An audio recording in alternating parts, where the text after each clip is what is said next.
मंच पर उपस्थित हमारे आपके और देश के बड़े नेता आदरणीय लालू प्रसाद यादव जी, जिन पर हमें और आपको विश्वास है, वो लगातार जन विश्वास यात्रा के माध्यम से आज ऐतिहासिक गांधी मैदान में ऐतिहासिक जन विश्वास महारैली के नायक नेता प्रतिपक्ष बिहार तेजस्वी प्रसाद यादव जी, कांग्रेस पार्टी के राष्ट्रीय अध्यक्ष आदरणीय मल्लिकार्जुन खड़गे जी, राहुल गांधी जी, आदरणीय राबड़ी देवी जी, महासचिव सीपीएम सीताराम येचुरी जी, डी राजा साहब, सीपीआई एमएल दीपांकर भट्टाचार्य जी, केसी वेणुगोपाल जी, जनाब अब्दुल बरी सिद्दीकी साहब, तेज प्रताप यादव जी और मंच पर उपस्थित बड़ी संख्या में इंडिया गठबंधन के सभी हमारे नेता और इस ऐतिहासिक मैदान में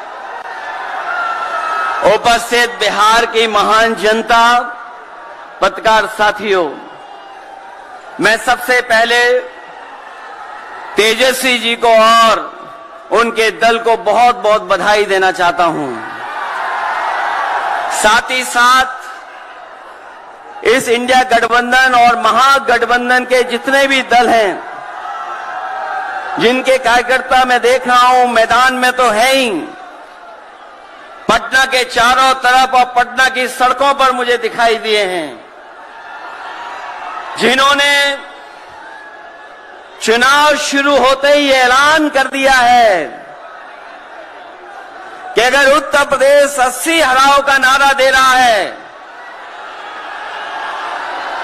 अगर उत्तर प्रदेश 80 हराओ का नारा दे रहा है, तो बिहार भी पीछे नहीं है। 40 हराओ का नारा यहां से भी निकल करके जा रहा है।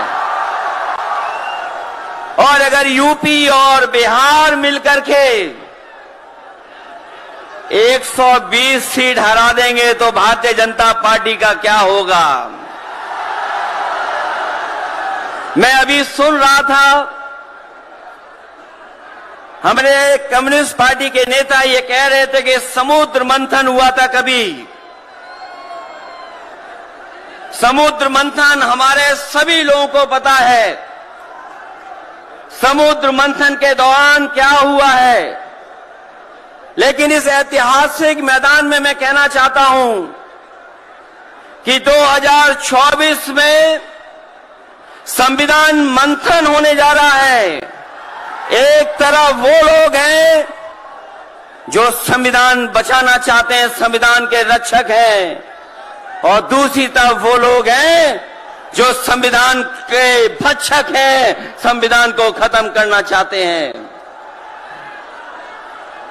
मैं जब बिहार आया हूं आपके बीच में, जब मैंने अखबार उठा करके देखा तो एक युवती ने जान दे दी। एक बेटी जो परीक्षा में दे करके आई थी, क्योंकि परीक्षा को रद्द कर दिया गया, पेपर लीक हो गया, जिसके कारण उसने आत्महत्या कर ली और कहा कि मां बाप से मैं माफी मांगती हूं। ये उत्तर प्रदेश में एक घटना नहीं हुई है, उससे पहले भी कई नौजवानों ने, जिनको नौकरी नहीं मिली, उन्होंने अपनी जान दे दी। जिस शेष से मैं चुन करके आता था, वहां भी एक ब्रजेश पाल बेटे ने, हमारी आपकी उम्र से कम उम्र, उस नौजवान ने पढ़ी लिख ली डिग्री जो थी, उन डिग्रियों को जला करके और आत्महत्या कर ली। ये हालत है देश की। और वहां पर उत्तर प्रदेश में जहां पर से प्रधानमंत्री चुन करके जाते हैं, जनता ने भरोसा किया उन पर, उनको बहुमत दे दिया, लेकिन डबल इंजन की सरकार ने बेरोजगारी दी है। मुझे खुशी है कि तेजस्वी ने यहां पर नौकरियां दे दी, रोजगार दे दिए, और हम तो वहां 60 लाख बच्चे जिनको पेपर नहीं लिख पाए उनका हिसाब किताब लगाते हैं। उनका अगर हम बड़ा परिवार न माने, केवल 3 सदस्य परिवार के माने, बेटा और मां बाप, तो 60 का गुणा 3, 1,80,00,000 वोट और 1,80,00,000 लोगों को अगर हमने भाग दे दिया 80 लोकसभा से, तो केवल उत्तर प्रदेश में 2,25,000 हर लोकसभा में वोट कम हो गया है। लेकिन तेजस्वी ने बिहार में पलट करके दूसरा काम किया। अभी 3 लाख नौकरी दी, हिसाब लगा लो कितने परिवारों का जीवन बदला। और सोचो 10 लाख नौकरी मिल जाती तो कितना परिवारों का भविष्य बदल जाता। इसलिए जो लोग कहते हैं कि परिवार वाले हम लोग हैं, ये जो आरोप लगाते हैं परिवार वाला आरोप हम लोगों पर, मैं उन भारतीय जनता पार्टी के लोगों से कहना चाहता हूं कि भारतीय जनता पार्टी इस बात संकल्प ले कि किसी परिवार वाले को टिकट नहीं देंगे, और संकल्प ये भी ले कि किसी परिवार वाले से वोट मांगने भारतीय जनता पार्टी के लोग नहीं जाएंगे। मैं तो ये जोश देख रहा हूं यहां मैदान में, ये जो जोश दिखाई दे रहा है यही बदलाव लाएगा, यही भाजपा को हटाएगा।